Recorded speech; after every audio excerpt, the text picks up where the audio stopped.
Hello, hello, everybody. Welcome. So this is our last and final lesson of thinking into results. If you're just hopping on, say hello where you're coming from in the chat, and I'm going to get this started. So this lesson, you guys, we're going to be talking about how to magnify the mind. So the mind, as we've learned, is the most powerful force in all creation, right? That's something we've talked about in this class. Well, how do we magnify that? How do we bring our power into our physical? How do we create? How do we bring everything together? Well, how we're going to do that is we're going to have to learn how to take quantum leaps. So I don't know if you guys have read this before, but this is such an important book. If you don't have this, please get this book. It's very, very small. You can literally read it on a flight. You can read it, in an afternoon. It's very powerful. And I couldn't summarize all of that here into this lesson, but how the book opens up, I think, is important. And Damon Coleman, if you're on here today, he came into our office and he actually brought this with him. And I thought that was, pretty crazy because I've always been reading this book.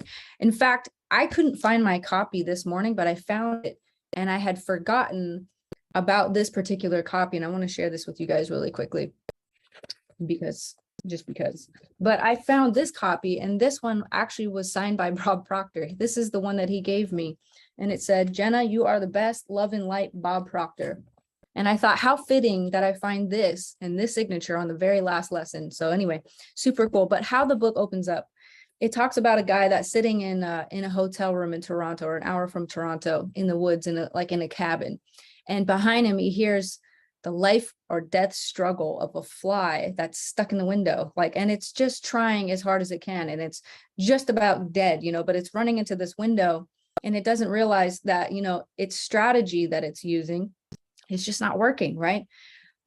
Running into the window, no matter how hard that fly tries, it's never going to be strong enough to bust through that window, right?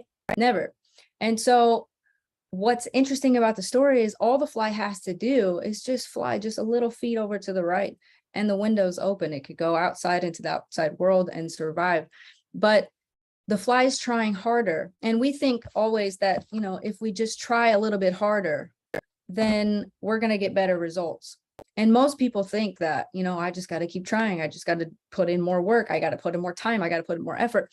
But oftentimes quantum leaps aren't the result of more effort or working harder. Working harder just gives you more of the same, right? So quantum leaps is really all about, how do you multiply yourself instead of add? How do you take a quantum leap? How do you go from, 0 to 500%? Instead of expecting the normal 5 or 10% gain every year, what if you expected 1,000%? HempWorks grew 1,000% in 1 year. MDC did with HempWorks. That's unusual. That's right around the time we met Bob, and he said, "You guys really took a quantum leap. We tried different strategies. We changed our method. We changed our plan. We introduced cannabis into the company. We did something wild, right? We did something crazy that most people thought didn't make sense." And you can take a quantum leap in your business, and it doesn't have to make sense. Sometimes I'm coaching people, I'm talking to them, and I say, "What are your goals?" And they say, "Well, this month I want to hit 5K. Next month I want to hit 10K. The next month I want to hit 25K. Why? There's people in the company that are going from 0 to 250K in 90 days. So why are we setting up our own limitations that you have to hit ranks in order? Why don't you just go for the big one and set that as the bar? Like, you can take quantum leaps in your business, and it doesn't have to be a struggle, and it doesn't have to require more effort or more time, right? And so that's how he's opening this last lesson, is talking about this. In this book, honestly, we're going to talk about one of the strategies in this book today. If you want the rest of the strategies, obviously you're going to have to go get it. But one of the strategies for solving our problems, and for maybe coming up with a new strategy that's crazy or unheard of or uncommon, is to build a mastermind. Now, I recently went live about this topic, and it was actually kind of random because I wasn't thinking ahead that I was going to be doing the mastermind training here, but here we are. And, it's so important. In fact, Napoleon Hill, in his books, he has one whole book just dedicated just to the mastermind right here. So that's the whole thing right there. But let's look at this. Hold on, you guys. This is the book that I've had on my desk for the last, 12 weeks or so. And it talks about the mastermind principle just on this page. And what it talks about is, when you bring a group of people together. You're basically like hooking up batteries. With more batteries together, the more power you have, right? And the more ability you have to bring solutions to your problems. Now, Bob talks about problems as good things. In fact, he says you should seek bigger problems. You should not be focusing on the small problems. You should be looking for bigger problems, because the bigger problems that you have, the more opportunity you have to solve them and the bigger difference you're going to make in the world. I thought that was really, really interesting. Now, going back to our fly story really quick before we move into the mastermind. I heard this story another way, and I wanted to share it with you guys. If you were at convention, then you heard me probably mention about this. But I talked about John Gray. So you guys know the book, Men Are From Mars, Women Are From Venus. Well, his father died one day because he was captured. He was taken hostage and he was thrown into a trunk of a car. This sounds kind of crazy, but bear with me. And his father passed away in the trunk. And so John and his brother wanted to go to that car and see for themselves the struggle that their father had to endure. Why they wanted to get into that mindset, I don't know. But they went back to that crime scene. They opened the trunk of the car, and the brother of John got in the trunk. He wanted to see what his father saw before he passed away. He wanted to know what his final thoughts was, right? And so he gets in there. He says, "John, close the lid. You know, close the trunk. I want to immerse myself into this experience. I want to see what it was like." And he said, okay. So he shuts the door and he's in there and he's just sitting in there and he's, looking at, where his father was, and he sees there's scratch marks, bloody scratch marks. It looks like there's just one area of this trunk and it's just like he was trying to claw his way out, like the fly trying to bust through the window, right? And he said a couple inches away from that part where he was struggling was the latch to get out. It was the latch of the trunk that he could have just freed himself. He could have got out had he not been in there panicking. So he died because he suffocated, because he was panicking and suffocating. He didn't die because he was just sitting in a trunk, right? So he could have freed himself had he tried a new approach. And sometimes we get into our business, and a lot of us join network marketing because our bank accounts are negative, or because we're struggling, or because we don't have any other options available to us. A lot of us come to network marketing out of a need, and we get in and we're so hypey, we're so excited, and we have all this, excitement happening in our business, but then, sales just maybe aren't quite there. And so what do? We try to fight harder. We try to show up more. We try to spend more time. We try to, just force our way into success, and it doesn't work, right? And we're killing off our chance of success by trying more of the same instead of trying something different, right? And so they realized that his dad could have freed himself. The fly could have freed himself had he been willing to try a different way. Now, how this lesson kind of ties into the mastermind is the mastermind principle really is the other strategy. It's the latch in the trunk. It's the door that's open. It's the way that you're going to be able to connect your brain power with other people's brain power. You connect that together. The Bible says where two or more are gathered, the Lord is there, right? Spirit, the infinite intelligence, God, the source is there also. And if you can tap into that with your mastermind group, you can solve problems very, very quickly. And because you can solve problems quickly, you can achieve success much faster than if you were just to do this all by yourself or on your own or with your own brain power, if that makes sense. So trying harder isn't necessarily the solution for achieving more. So some of you hearing this might be like, oh, that's amazing. I'm relieved. And some of you may be thinking like, all right, like I need to build my mastermind. But we are programmed literally to just take logical steps. We never think outside the box. And oftentimes you have to think outside the box in order to become successful. Quantum leaps come without apparent effort. High velocity moves that carry you to dramatically higher performance levels without a time-consuming struggle. And it, like I said, it seems to violate common sense. So when Bob was in his, heyday, right? When he was really creating his story for himself, for his own success, he was going to conventions and seminars and things like that for the insurance industry. And one time he did a training for Prudential Insurance. Now, he helped this company increase their sales by hundreds of millions of dollars within 12 months. He said he could have wrote his ticket anywhere in the insurance industry. Anybody would have paid him anything to come teach, what he was teaching. And so he stood in front of one crowd at one point and he went up there and he said, hey, you guys, there's no reason why you can't close this year in 5 million in sales. There's no reason. And at the time it was 35, 40 years ago. So that was like a huge number to kind of throw out there at the time. And the whole crowd was just listening. But after that, speech or seminar that he gave, the people went up to him. One guy in particular went up to him and said, Bob, have you ever even sold insurance? And Bob's like, no, I haven't. And he said, well, you don't know what you're talking about. And Bob said, well, the truth is, I really do know what I'm talking about. I just have never sold insurance. And so he said, yeah, but the year's half over. We're already in August. Nobody's ever done any numbers like that before, in our company. And he said, I'm going to teach you how to do what you already know how to do. I'm going to teach you how to close the knowing doing gap. I'm going to teach you a strategy where you can bring all your knowledge and focus and marshal your faculties so that you can actually achieve what you want to achieve.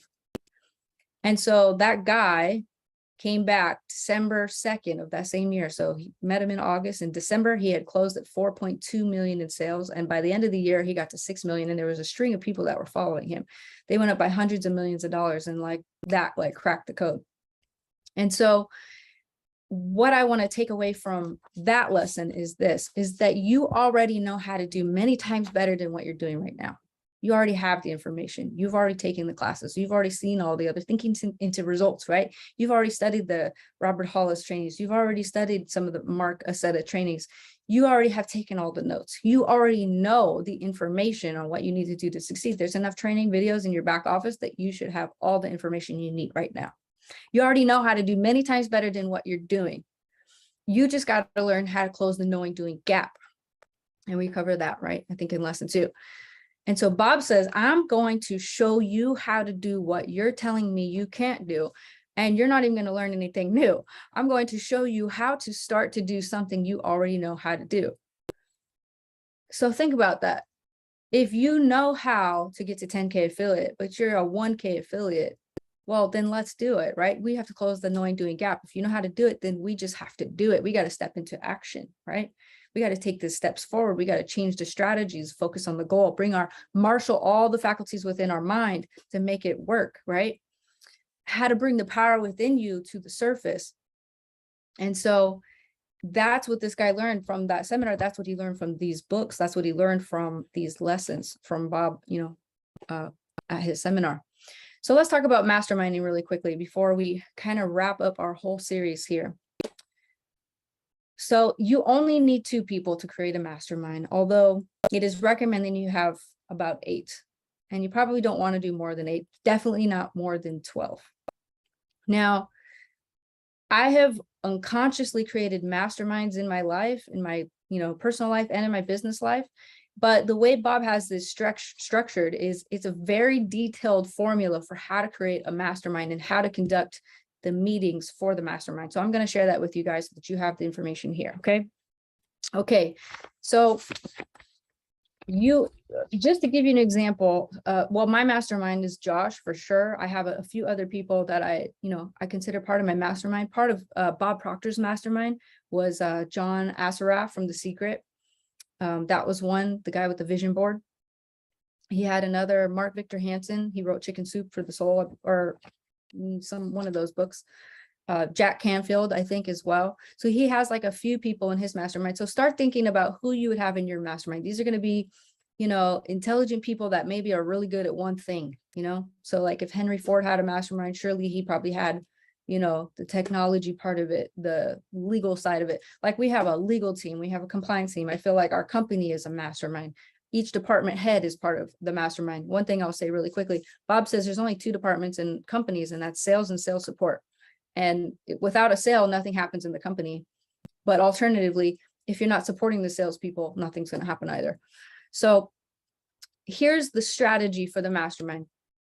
And again, it's like hooking up batteries. So if Josh and I ever have a problem, which we always have problems, we're entrepreneurs, we always have problems, and we're always solving problems. So when we get stuck, though, we go to people that we think are smarter than us, or at least in some area. And because we're able to pick their brains a little bit, we come up with new ideas. And so that's kind of the purpose behind this.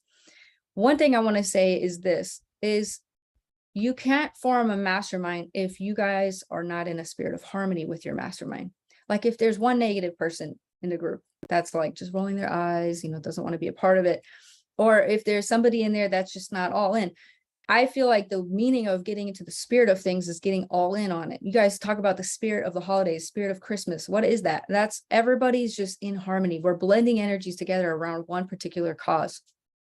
Spirit of harmony is blending of energy. You can't blend of energy if there's people in the group that are not for it. They're not in it, right?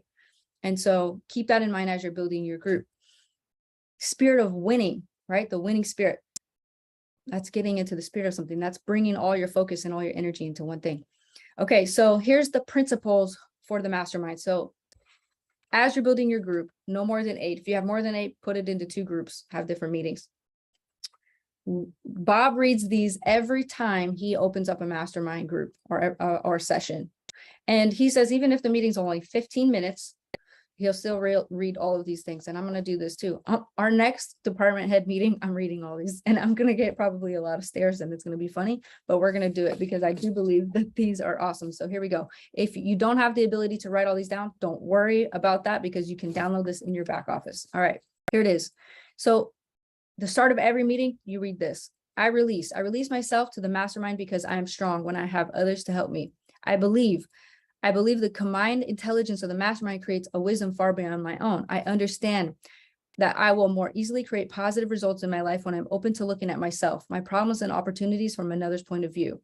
I decide to release my desire, totally entrust to the mastermind, and I am open to accepting new possibilities. I forgive myself for mistakes I've made. I also forgive others for what have hurt me in the past, so I can move into the future with a clean slate. I ask the mastermind to hear what I really want, my goals, my dreams, and my desires, and I hear my mastermind partner supporting me in my fulfillment. I accept, I know, relax, accept, believing that that working power of the mastermind will respond to my every need. I'm grateful knowing this is so. Okay, so he opens every meeting that way. It sounds a little bit like AA, you guys, but honestly, it's not. It's just so that you set the tone for the rest of the meeting. Because how many of you guys have been in meetings and it's like the meeting is just about the next meeting, which is about the next meeting, and nothing ever gets done. So here's the guidelines so that you don't have meetings that just go nowhere. You want to spend, if it's 60 minutes, then those 60 minutes need to make sense, right? They need to be achieving something. So number 1, we already talked about, but it needs to be between 2 and 8 people, no more than 12. Time is the constraint, and that's why you want to have a smaller group. Meet regularly, weekly if possible, and have a pre-planned agenda. So you go into masterminds when you have a particular problem. And it could be that one person in the group has a problem, the others don't. It could be that everybody has a problem. Then we all have to talk about that, right?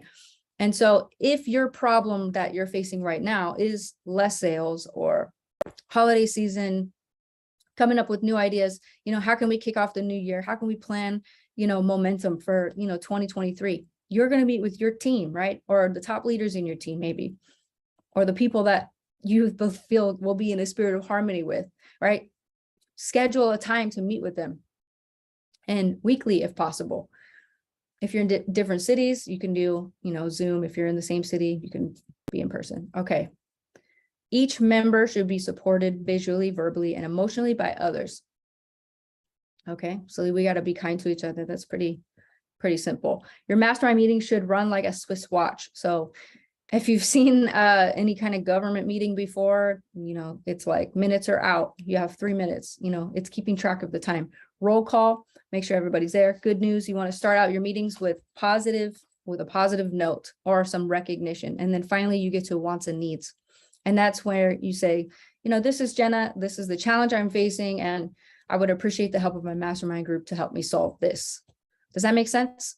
And so when you're meeting with your team Zooms, it shouldn't always be, here's the training, now just attend the training. It should be a collaborative effort, and sometimes when I do trainings with people and I don't know the group yet, I don't do a training for the group because I don't know what they need yet, right? So I always like to open it up with a Q&A, and I say, hey, I'm here to help you guys. what are some of the problems that we're facing? What are some of the obstacles that are in your business right now that we need to work on and overcome? And some people will say, I just don't know how to prospect, or every time I am prospecting, I always get no's, right? Or I'm finding that I don't have a lot of self-confidence when I'm talking to people on the phone or in person, or I'm shy when it finally comes to asking for the sale. People bring up all the obstacles and things that they're dealing with in their business. I like to sit back, watch, and then I like to offer my advice. And then we talk about it. If they say, well, how could I do that? And then I give them some advice and we all talk about it together. Does that make sense? Okay, so you want to make sure your Zooms are accomplishing something and not just all training. Now, some trainings are great. Of course, that's what we're doing right here today, but it's good to have collaborative sessions as well. Okay, and then at the end, it says, after everybody has stated their challenge they're facing and has allotted their time to share, then everybody is going to give their advice back. And then at the end, it can be a free-for-all or it's just an open discussion. So that's how you set up your mastermind. That's how you set up those meetings. And that's how you're going to take a quantum leap in your business. So I don't want you to go into network marketing and think, oh, just, some people are succeeding. I'll never be able to mastermind with them. Mastermind with who you have now, right? Who you've got access to right now. And if you can grab somebody that's a higher rank or somebody that knows more, obviously we want to try to get those people into our mastermind as well. But as you're attending trainings, you want to take as many notes as you can. Take the things you're learning and take those into your mastermind as well. Josh comes to me with his issues and problems all the time, and I'm his mastermind, right? And vice versa. He's my mastermind. And he says, this is what I'm trying to solve. And I'm always saying something out of left field, but it stirs an idea within him. And then he figures out how to solve his own problem. So we want to make sure that we're using these principles effectively. We want to make sure that the people in our group are, the right people in our group. And ultimately, we want to not be afraid to try new things. We have to keep an open mind. Masterminds don't work if your mind is closed, right? And masterminds don't work if you think you know everything, right? Or if you think you know all the answers. You have to really be open to hearing new ways, new suggestions, new ideas for how you're going to accomplish your goals. And so as we go into the new year, as we start January here coming up soon, I think it's really important to meet with our mastermind group before the end of the year. So if you haven't scheduled that yet, you want to schedule that now, because you want to set what your next 12 months is going to look like. Like if maybe you weren't that intentional this year, and maybe next year is an opportunity to be very intentional about what we're going to accomplish and our goals that we would like to set. So have the plan of action. Have, if you're doing team promos, plan them out 12 months in advance, right? Plan them all out. Have the vision so that everybody in the mastermind group or in your group or in your team knows exactly where everybody is headed together collectively. Does that make sense? All right, guys.